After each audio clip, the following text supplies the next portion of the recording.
Ens trobem de nou així, un matí d'octubre, de nou en un plenari extraordinari, de nou per a que un govern socialista en majoria absoluta aprovi una pujada de la contribució a Vila-real. Res és nou. Fins i tot, en aquell moment, fa 3 anys, era el portaveu de l'equip de govern qui explicava la seva proposta i no el regidor d'Hisenda, i avui passa el mateix. És important que recordem aquesta situació que ja vam viure fa 3 anys, perquè en aquestes setmanes prèvies a aquest moment en el que anava a consumar-se aquesta pujada de l'IBI i en la que els veïns han mostrat el seu malestar, s'ha volgut fer creure que aquest equip de govern no havia pujat mai la contribució i avui ho hem intentat també en l'explicació. Per això busquem en la hemeroteca, maig de 2016, anunci. El IBI subirá un 9,5% para estabilizar las cuentas i aquesta pujada es feia efectiva en el mes de maig. Podem canviar maig del 16 per juliol del 19, han passat les eleccions, vostès tornen a tindre majoria absoluta i nou anunci. Vila-real subirà l'IBI per a recaudar 2 milions més. Per tant, un 9,5 de pujada en el 2016, un 10 de pujada, si avui no ho eviten, en el 2019. I també en aquell moment el Partit Socialista utilitzava algunes de les excuses que avui hem tornat a sentir com si no haguera passat el temps 3 anys després.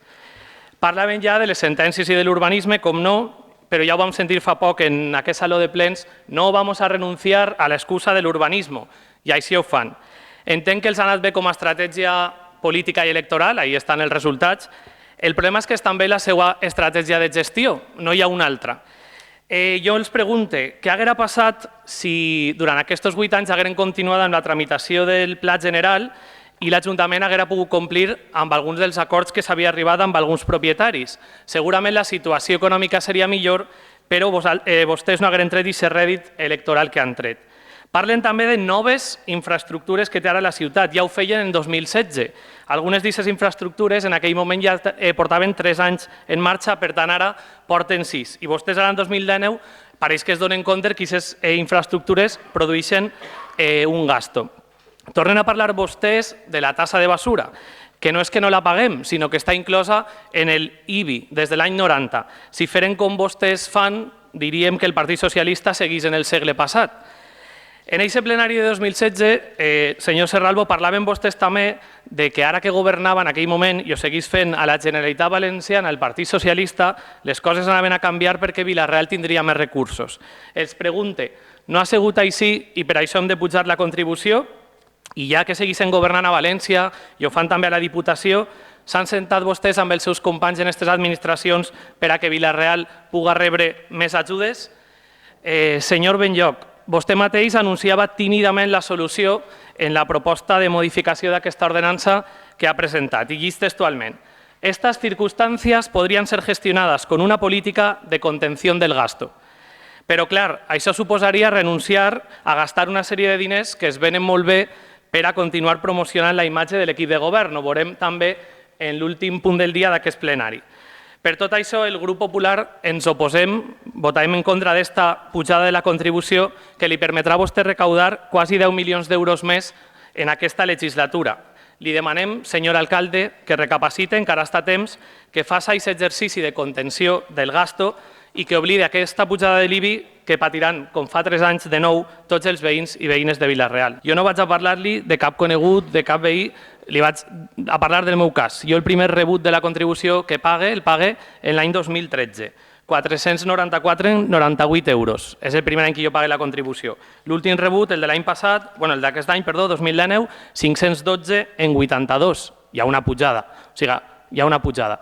I en la que aproven vostès avui, l'any que ve pagaré prop de 550 euros.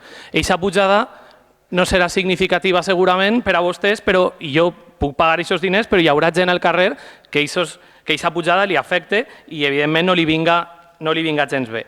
Parla vostè també dels préstecs de governs anteriors, però no parla dels seus préstecs, que també els tenen en aquests 8 anys. 2 exemples. Un préstec a data juny de 2018 per a pagar a 20 anys.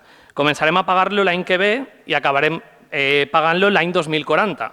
O un altre de data desembre de 2018, uns altres prop de 2 milions d'euros a 18 anys, començarà a pagar-lo l'any que ve i acabarem de pagar-lo l'any 2038. A no ser que vostès seguisquen pensant en estar d'ací 20 anys, també el govern que vinga després haurà d'assumir eixe gasto, igual que tots els governs assumissin coses de governs anteriors. També, una altra de les excuses que crec que no van utilitzar en 2016, encara que feia menys temps, és la pujada de l'IVA, una pujada que es produeix en l'any 2012. Sí, ja sé que me dirà que va ser un govern del PP el que va fer aquesta pujada de l'IVA i tampoc el Partit Socialista després ha fet cap rebaixa de l'IVA. Però vostès es donen compte ara, en 2019, que l'IVA ha pujat. Quan han estat governant i fent pressupostos en aquest IVA, el 13, el 14, el 15, el 16, el 17, el 18 i el 19. 7 anys fent pressupostos en aquest IVA i ara es donen compte que l'IVA ha pujat.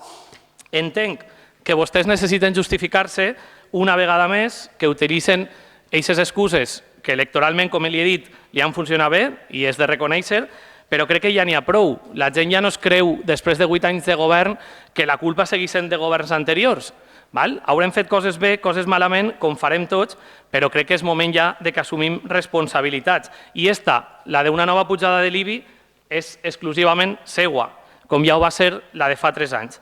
Si vostè no impedís, i li recorda, està encara a temps, seran els veïns els que una vegada més tornaran a pagar més a l'any que ve per a que vostès, per a que l'equip de govern pugui seguir gastant sense cap tipus de problema. Moltes gràcies.